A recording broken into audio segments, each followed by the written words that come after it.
It's the Playhouse Podcast with Kat and JJ. Can't believe it. I missed everything. Missed the show? What am I going to do?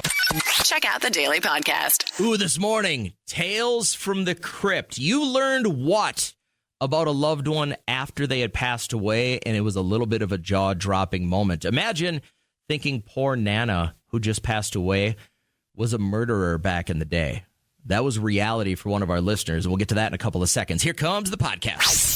If you and Derek ever decided to part ways, is there anything material-wise that you have to get in the breakup? That I have to get? No, I am not a materialistic person. Whatever you want, what you want. But if I were to take any of his costumes, even down to the fake cigarette, I'm sure he'd take me to court. If you wanted to be the most petty ex ever, you would take just the right glove from his hamburger helper hands, or the left ear for his elf costume. That's petty. You're onto something there. But I can't touch those things. I can't even look in the crawl space where they're at, or he'll know.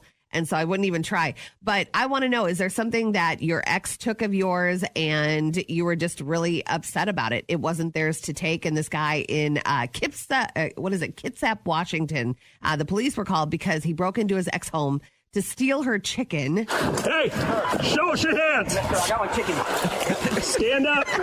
That's fine. Just hold your chicken. I'm not going to hurt your chicken. Don't hurt my chicken. Relax a little. I'm going to have you put the chicken in here for a second. What's the deal with the chicken? Because this guy had a weird attachment to it. Eggs are so expensive. I guess they caught up with him. He took it, ran into the woods. They caught up with him. And now he's facing a maximum of 10 years in prison or a $20,000 fine. I really hope that they don't use the taxpayers' money for that incarceration. Imagine charge. being that cop, though. You get the call. Yeah. You know, and most of the time they probably don't get all the right information right away. They're like, there's a break-in. It's a domestic situation. Yeah. You show up. The guy's stealing a chicken. I mean, you don't want to tase that dude, but... Yeah. But he knew maybe that was her most prized possession. So he's like, I'm going to take it. Neil had texted in during that song. He said, my ex-wife didn't take it, but ended up selling my golf set, four-wheeler, recliner, bed, foosball table, and riding mower in a 3-hour span while I was at work. And then she just takes the money and leaves. And you know she didn't sell it for what it should probably pennies on the dollar. She's like, listen, if you can come get it in the next 90 minutes, it's yours. That's a savage OBO. Move. So I was thinking about this during that last song, and I think the only thing that my wife has a real attachment to is the dog. If you said, I'm taking the dog. If we got a divorce and I went hard on keeping the dog, that would break her. I mean, that'd be a dirty move. That would be the most petty thing I could do. But we wanted to take your stories real quick this morning. So call us right now. They took what as you broke it off? Imagine you go through a breakup, and when you're not looking, your ex breaks back into your house to steal your chickens. Hey, show us your hands. I got my chicken. Stand up. That's fine. Just hold your chicken. Don't hurt my chicken. I'm not going to hurt your chicken. Hey, relax a little. I'm going to have you put the chicken in here. This cop gets done with his shift. He gets back to the department. Everyone's like, hey, how was your day? He's you like, got to watch my body cam footage. I had to bust this guy trying to steal a chicken from his ex's place and not hurt the chicken. So that's where we're at. So, like, what in a breakup have you lost? They took, and you were like, dang it, I wish they wouldn't have taken that. Luckily, I'm SMRT. Pretty smart about the whole thing. My high school girlfriend still has my coveted high school football jersey. Mm-hmm. The only one. We never, ever, ever got our last names on anything until I got to college. Yeah. And one year, my senior year of high school, everybody got their last name on their jersey, on our home jerseys. And I think she wore it to our last away game because it was a playoff game. You think she still has it? I guarantee she sleeps with it every night. She sleeps in it every night now, I bet. Just smells it. And I saw this girl for 10 years afterwards, randomly. I go, hey, Katie, can I get that jersey back? Oh, I have it. It's at my mom and dad's place. Oh.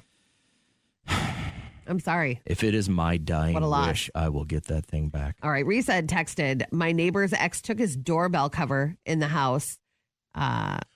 So we're like, if you've got it looks like it's a little fancy cover that goes over the doorbell in your entryway. It's like usually plastic or something, or usually it's just kind of hanging on there. I'm taking this.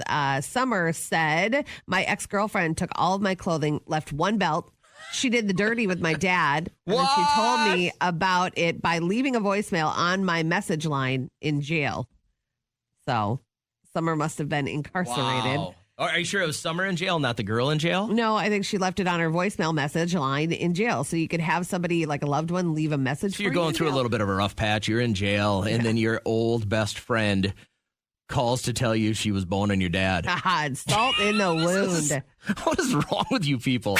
Yesterday, we talked about that woman that threw away a $2.5 million winning lottery ticket. She didn't really throw it away, I guess. She put it in a pocket of a jacket and accidentally donated that jacket.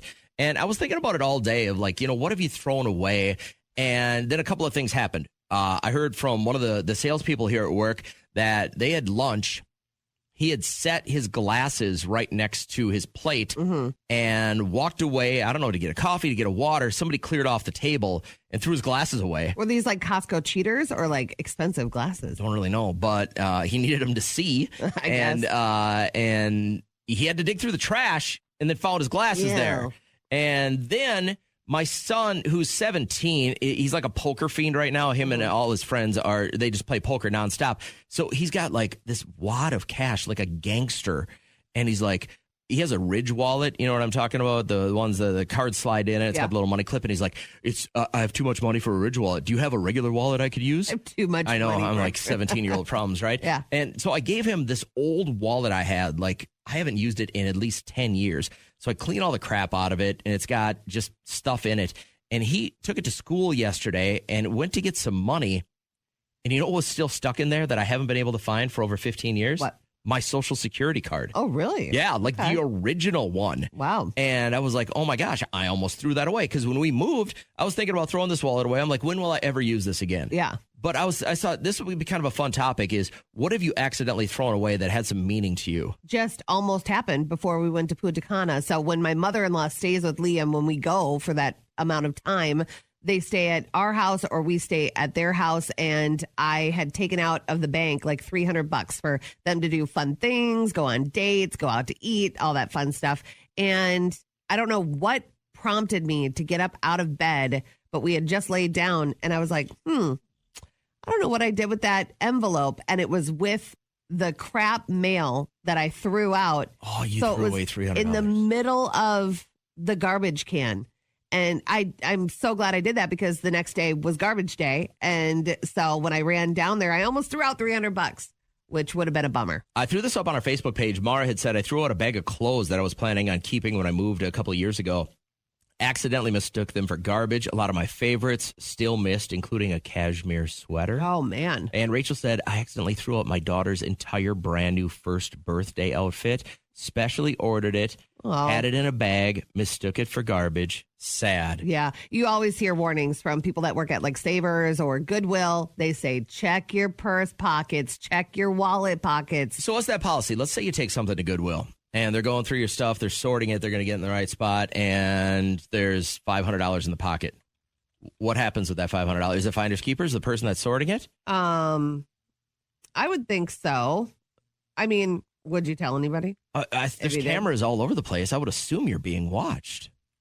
If you're sorting something out at Goodwill and you find a diamond ring, yeah, I don't think you just get to keep that, right? I would assume you put it in an envelope. This is what I would do if I was running it. I'd put it in an envelope with a picture or at least a description of what it was found in. Yeah. And then if somebody comes back and say, oh my gosh, did you have a Levi's jean jacket come through in the last couple of days that had a 1 carat, gold ring in it? I mean, how do you know that that's theirs, though? But if they can identify it like that, wouldn't you think it was theirs? Yeah. Well, it doesn't say anything. I looked up, like, what are the policies if you do leave something in a pocket and then donate it to Goodwill? They just say, we generally encourage donors to carefully check their donated items because it is like if, you donate an old purse and you have a good wad of cash in there or a lotto ticket for $2.5 million, I think that's on you. I think you got to eat that. Where's that? Savers just end up selling that ring then? Or at Goodwill, do they end up like auctioning off that ring? No. I mean, what do they do with the cash? Does that just go to their bottom line? I don't think so. You think somebody's snagging it goes that? to the bottom of somebody's pocket. Truly, to be honest, my American answer, I would keep the money. if I found it in my purse, I don't think I would bring it back to Goodwill and say, do you know, check your cameras. I get who that. donated this. You buy the jacket, it's got the winning lottery ticket, and Yeah. you turn that in. But I'm saying, like, you're working at Goodwill, and somebody drops off a bag. You got to open the bag. You got to sort the stuff. All of a sudden, $50 falls out of that pocket. I don't think they get paid enough to worry about. You think what they're you just think that- taking that money? To be honest, if I was working for that wage, I would take it. It's just the way of the world right now. Somebody knows. Will you call us real quick? 320-251-1047. You're working at one of these distribution places. Somebody brings in a pair of jeans. And as you're sorting it, you realize there's a big lump in this pocket. It's got $500 in there. Who's getting that $500? This is a very interesting question. My mom, we were living in Hawaii, and my mom went to a thrift store, and she found this wallet that she really liked, and it was from New Zealand. And she found some New Zealand money in there, and we were broke. And I was married to a horrible person who didn't really care. So my mom took that money and cashed it in at the exchange, and it happened to be $2,000. No way. Wow. And right when you needed it. That's pretty incredible. I feel like, the Lord puts stuff in the way of you on purpose. So I get all that. Like if you buy something and it's got something in it, I think that's a finder's keepers thing. The one I'm struggling with, though, is like if you're working at Goodwill and there is a bar of gold in a shoebox full of baseball cards that comes in there, is that your bar of gold if you're sorting it out? Or where does that go? I know. It's a moral thing. Heck yeah, it's mine because Aladdin sent it to me. I love it. See, Right. and we all have this way of justifying that kind of stuff. But on the surface, that if a jean jacket comes in and it's got $1,000 in the pocket, like you can't have that if you're just working at Goodwill, right? A part of me thinks like this is a good lesson for somebody else. Sometimes life is tough. Get a helmet. What'd you do with that $2,000, by the way, other than kind of help yourself out of debt? We brought food, and we left him. Oh, you use this to divorce your husband? Good job. Yeah. Friday morning always brings a ton of fun with DJ Johnny D in here, not once but twice with old school mixes, so I know you're going to love that. Plus, another opportunity to grab $1,000 with our secret sound, which is still alive. What is that? Thanks to St. Cloud Toyota, you get a chance at cashing that guess in for $1,000, plus another shot at $50,000 to start the weekend. So a fun show live Friday morning. Right now, let's wrap up our podcast. Your tales.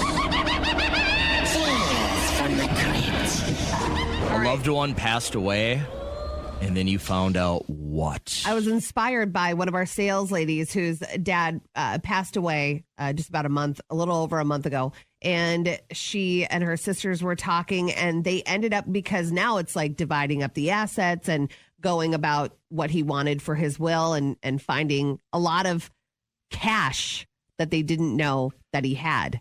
And so, like under the mattress kind of stuff? No, like in different accounts, like they didn't realize. And she's like, yeah, he basically lived off just pennies, so he hoarded all this money away, which would be a very good surprise. And you got to tell your loved ones this is happening. But he did it all the right way. He went to his lawyer, and his lawyer who knew who everything was going to go to. And I mean, that is a really nice surprise. And I mean, that's just like not an unpleasant tale from the crypt, but I'm like, yeah, you could probably find out a lot. I found out at my dad's funeral that there's still somewhere in some storage locker that's prepaid a legitimate couple of Foot Lockers full of grenades and Claymore mines and stuff like that. Like some of his old Army buddies had said, do you know where this is? Are you sure this isn't like an Army joke that they tell families? I would have thought so, like maybe at like cocktail hour or something. But not at But this is like people are coming through the lines, giving their respects, and everyone's sad and broken up. And then like there are a lot of guys that came through when my dad passed away that were, friends of his in the special forces that I hadn't seen in 25 years. Yeah. I would see them here or there and kind of catch the stories. But it was different time. Like, you're standing there for like 4 hours, which is crazy. And like an hour later, a guy would come in. I'm really sorry, like that. And he'd be like, I was, did this in the service with your dad. Do you know about the Foot Lockers? And I'd be like, what? And it was the same. So is there a key available, or how are you ever supposed to find these things? So my mom passed away several years after my dad, and she didn't know anything about this as well. So what they had told us is that my dad had prepaid years down the road and had these somewhere in a storage locker. Foot lockers, one that was full of grenades, one had Claymore mines in it, and they were all like live. But why? Like, don't you want a is it a JIC, like, just in case I think it need was. I think a grenade? I think it was more like, hey, if it all goes down, I'm going to be prepared. So it made me think. So it can't be too far away. That's what made me think, right? It's got to be somewhere probably within 15 miles of where my parents lived. What a fun treasure hunt that would be. But now, so I don't know the legalities of this. Like, can you just call up a storage locker place and say, hey, my dad prepaid for this. Can I get in? He's passed away. I mean, what do you got to? Part of me is like, I don't know if I want to go in there anyways. Yeah. What if you trip something? But like, what if the payment ends and it's like on these storage wars where these guys go in and they bid on these lockers? Yeah. And all of a sudden, like, there's the bomb squad, and all of a sudden they're at my door going, hey, did you know your old man was You're on the payment. Hoarding Claymore mines? Like, Right. I'm like, I don't know about this. So what did you find out about your loved one after they passed away? Before we get to our caller, Mallory, I'm encouraging you to call in. That is quite sensational. Would love to hear your story from your mouth. So we're going to get to our caller, give you enough time to give us a ring. Yeah, Sarah, tell us about what happened after they passed. All right. So my beloved grandma, she's passed away, but for the longest time, I thought she was only married to my grandpa. And I find out through my aunt that she's actually had 2 previous marriages before this, which shocked me. But then, no, it gets even crazier.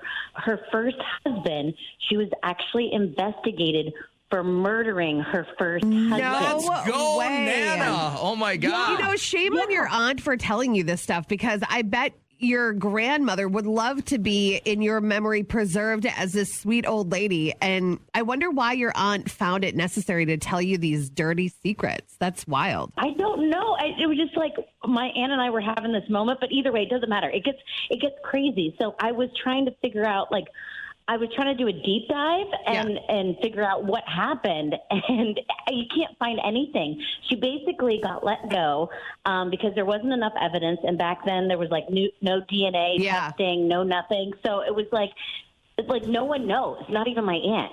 No one is certain, but I don't even know. I wish I knew more. Do you feel like Nana could have done something like this? Mm-hmm. Oh, my God. Now that I think about this, it was just like she was the sweetest person in the world. Yeah. But now that I look back, like, you never wanted to cross her. The invisible strings we have in our life, if you take a deep look, are probably pretty strong. So you're working in the same radio station building as your current husband 15 years ago, 20 years ago. He's in the same building. Yep. You may have crossed paths or even said hello in the break room, but no spark, no nothing. And fast forward. I do not have any recollection of ever seeing him, like, or anybody. Like, there was one girl, Raina, who was there doing the country station. That's literally the only contact I had with another human. And so I'm like, are you sure you were there? And it matched up. The dates matched up right before I left to do another morning show. But Madison had texted, I was in management at a very large company, married my husband 6 years later, found out that he had worked for me for a year, and I never knew. He would walk by my office a couple of times, and I didn't realize it until we started dating. We pieced it together. So yes, that is an invisible string, Madison. Especially if you come from a small town, there's probably some invisible strings. And Haley, I'm glad you could call. You want to break down your invisible string for us real quick? Well, this might sound a little strange, but actually, before my husband and I dated or even knew each other, I had dated his uncle. Okay. Not his brother, his uncle. Yeah, his uncle. So I was 17 and his uncle was 31. Whoa. And dated for a while, lots of nice dinners and stuff. Okay. And then so I knew of my husband. I mean, I knew he existed. But we had never spoken or interacted. And then years later, when I ran into my husband, I said to him, hey, didn't I used to date your uncle? Oh. Wow. You didn't want to just like pretend it didn't happen. You figured it would come up anyway. Yeah, you got to own your stuff, you know? You are who you are. And he has no problem, and you guys are married now, but he has no problem with the fact that you've been through parts of his family already. Parts. he was a little weird about it at the very beginning, the get-go, but it was fine. It's a smaller town that we're from. So do you see the uncle like at Christmases, family reunions, anything like that? Do you still have any interaction with him? Yeah, I see him Christmas and stuff, but, I don't think of him as like an ex. You So just think it's of him not as that somebody who might leave you in the will because you married his nephew.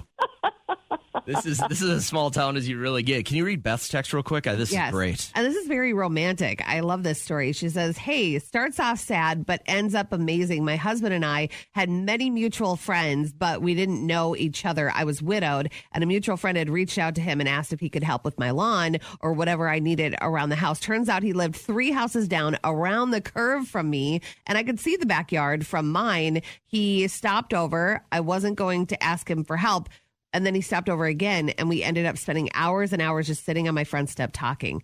So when you make that connection with somebody, like, you can just tell that they're worth sticking around for. So I don't know about your wife. When you and Trisha are driving in the car, does she freak out if she sees like cows or bald eagles? Or no, like I mean, she grew up in a pretty rural environment, so that stuff doesn't really freak. Bald eagles, I think, freak us all out because, it's kind of rare to see them unless you live in an area. We're really blessed. We have a boy and a girl, a mommy and a daddy that live on our lake. And they come in and they get squirrels and mice out of our area and then take them. And then when the fish are spawning, they'll grab those. They're as all well. over by where I live.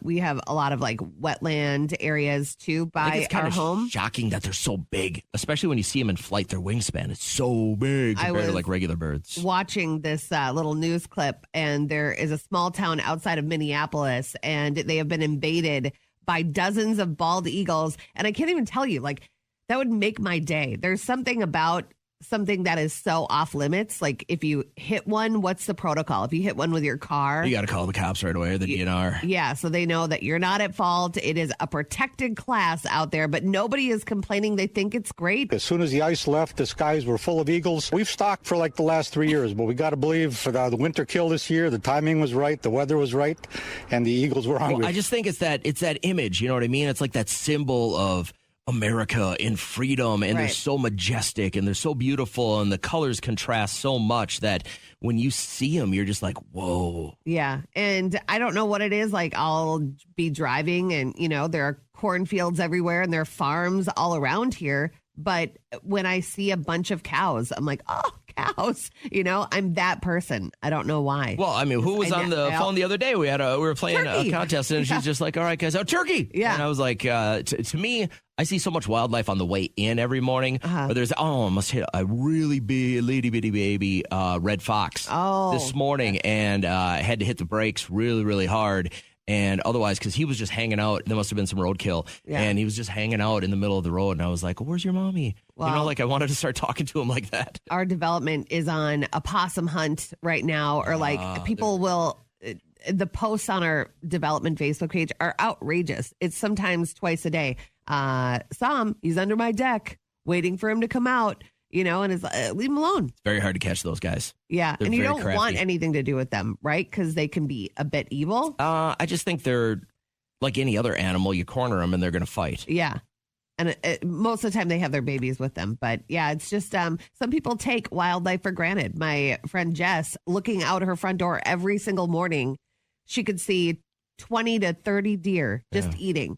And I'm like, I would never go to work. I would just be obsessed with watching them. It's fun to watch until they get into your hostas, and then you're like, ooh, and then you got to get that the stuff that stinks. Yeah, it smells like I'm not exactly sure what even the smell is, but you're supposed to spray it all over the place, and it'll keep the deer away. And we've a couple of apple trees, and so in the fall when all the apples drop, they're just everywhere, just completely gorging on all the apples. And I'm like, man, those are gross. They got worms. Yeah, I hope I never change. I hope I'm always surprised by stuff like that, because it just makes you pause and go, oh, okay, there's more to life than just Quick Trip. The Eagles are... Which I didn't think I'd ever say, but... Kudos for you for slipping Quick Trip and the bald eagle conversation together. Merca. There's just something majestic. Did you really get another thing off the roller? Yeah, I had one of those chicken things. They're not in a natural shape or anything like that, but there's cheese inside. Grab that in the water. I was so hungry. Wanted something warm, like comfort food. you know. I get it. A lot of people will go home and they'll make chili or, like put some shredded chicken in there. And listen, I had great leftovers available at my house, but I'm like, oh, it's 12 minutes away. I really need something right now. And there's that sneeze shield. I have a lot of faith in humanity, hoping they don't do anything to this food that's just out in the open, but still alive. Last week, someone lost an eye at bingo. Bingo what bingo? Bingo!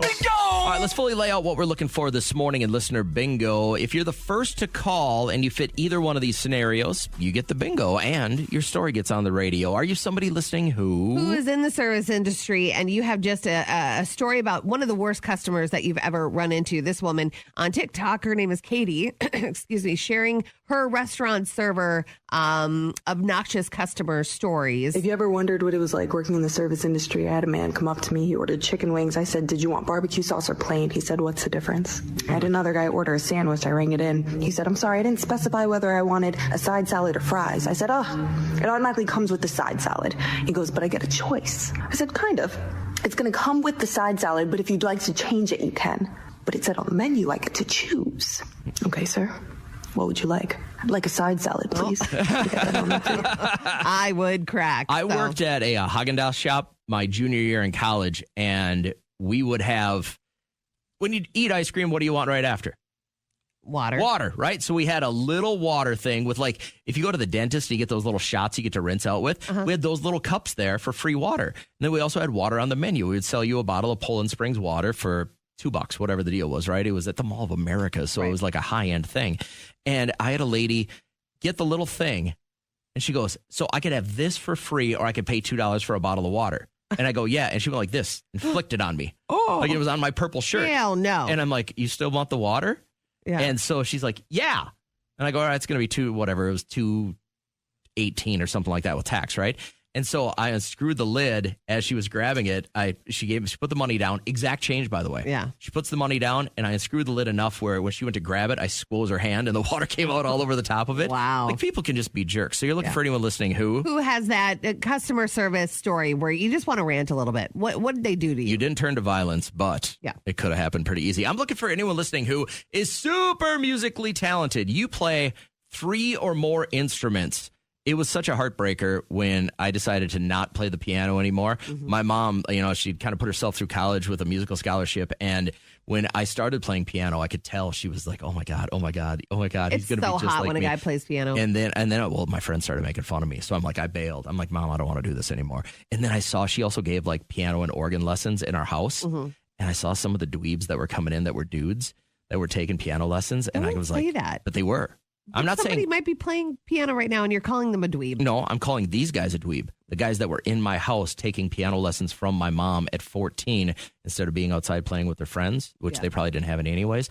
They were dweebs. So I'm looking for anyone listening who plays more than 3 instruments because I now respect that. Or maybe you're somebody listening who has a customer service horror story. You ran into a customer and they were just so nasty. Last week, someone lost an eye at bingo. Bingo what bingo? Bingo! So this morning for bingo, Kat's looking for anyone listening who had a run-in with a customer and they were rotten. And you were like, why am I doing what I do?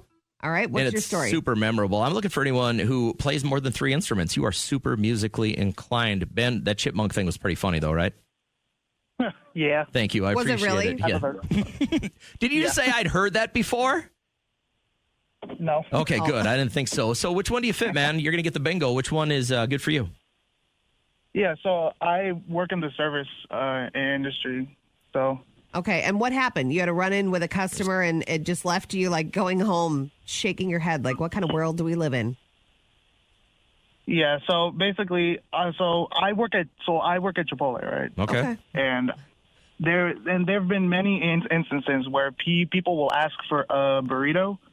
And they'll either order all the salsas or order all their salsas last, so that way their burrito is like just absolutely moist and has no structure to it. That makes it impossible to wrap. Yeah, but I mean that's a skill to me, be able to wrap one of those huge ones. I've seen a double wrap, and that's a monster. That's a tough thing to do. And then people complain about all the salsas at the end because you screwed it up because they ordered all of them, right? Yeah. I mean, because it's the worst. Because I think recently, last weekend, I had someone. I actually had multiple customers like legitimately ask me, "Why's the burrito so like wet and messy?" And I was like, "What? It's a burrito, man." I was like, I was like, you ordered all the salsa stuff. That's on you. But I'll still wrap it for you though. All right, what's your favorite combination there? Ooh, I don't know, because I always get in a bowl. Like I rarely get in a burrito, but it's always white rice, chicken, fajitas. Got it. Ben, how do you handle the Let him jack? finish his order. Oh, he's still going. Yeah, Go he's ahead. still going. Yeah. Yeah, hit me with a white rice, chicken fajitas. Okay. Got it. Pico cheese and lettuce. I got your number. Is that the typical ordering procedure where somebody walks up and they go, "Yo, hit me with this"? Is that it? Yeah. Yeah. You're a better man than I. People say that more often. If anybody walks up to the glass and doesn't know what they want, I mean, I would just lose That it. was the question I was going to ask. Yep. How do you handle these jackasses that stand there going, I think I'll have... And you see them crank their neck. They're staring at it the whole line, and then they just don't know. I'd say get out. Yeah, because for like the initial where they ask for like rice or beans, there's only like one of two options. So I normally just ask them. So I was like, or I'll just stay silent until they like decide what they actually want. I hadn't thought about this till now. Is that why those are up front? Because you can only make you only have a couple of options just to get things moving. Is that why those just small option things are up front and first? Yeah, that's probably it. Because I was like, because if it's like all the salsas like first, that's so many options for them to choose from. Yeah. But it's like it's either white or brown rice first. Like that's the starter. If you think about it, you really truly in a matter of 3 minutes have to make about 16 decisions, which is a lot for a human mind, especially if you have one of those indecisive people. But I don't ever stray from my normal order. So hopefully you don't have too many more run-ins with people like that. You can just name it the cat. She's there so often. The cat. For free. Thanks for the pity laugh, Ben. You're always the best. I hope you have a great morning. Yeah. All right, bye. Take care, bud.